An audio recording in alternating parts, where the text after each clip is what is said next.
રાજપીપળામાં પાણી માટે આક્રોશ. વોર્ડ નંબર 5ની મહિલાઓનો પાલિકા કચેરીએ હલ્લાબોલ. નર્મદા જિલ્લાના રાજપીપળા નગરપાલિકા વિસ્તારમાં પાણીની ગંભીર સમસ્યાઓને લઈને સ્થાનિકોમાં ભારે રોષ જોવા મળી રહ્યો છે.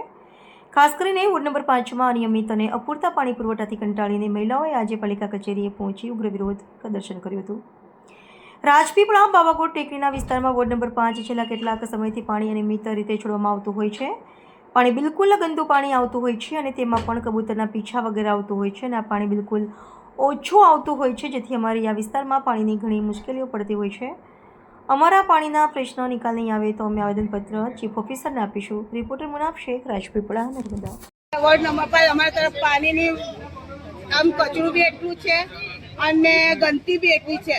રોડ પર પાણી વોટ લેવા આવતા રહે પણ પાણીને કોઈ જોવા આવતું નથી. અમારે સાફ સફાઈ ને પાણીના મુદ્દા અહીંયા નગરપાલિકા પર રાજી નથી.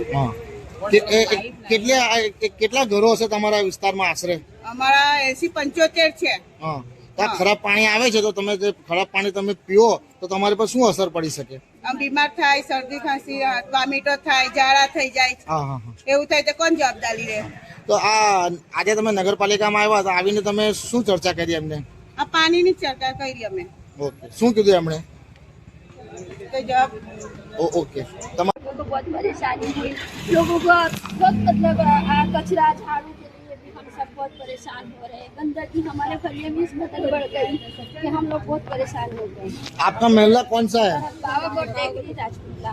अच्छा, तो आपके वहाँ जो पानी खराब आ रहा है, ऐसी बात आ रही है तो उसमें क्या निकल रहा है पानी में? सर, पानी के अंदर हमारे जंतु निकल रहे हैं, फिर अपने कबूतरों के पीछे ऐसे सब निकल रहा है. बहुत गंदगी आ रही है.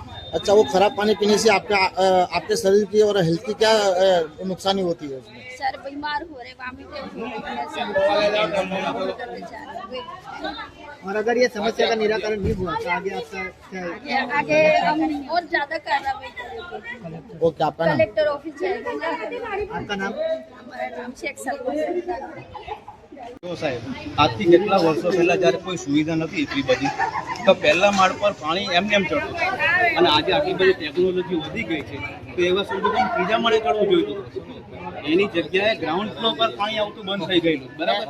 હવે મોદી સાહેબ આવ્યા પછી ગામે ગામ જો આટલો બધો વિકાસ થયેલો છે, સાંભળો મારી વાત, ઘરોમાં બધા બે કનેક્શન એવા બધા આવે છે. સાંભળો તો ખરા, આજે કેટલો બધો વિકાસ કર્યો ઘણી સાહેબ. જગ્યાએથી તમારે મોટર લઈ લે.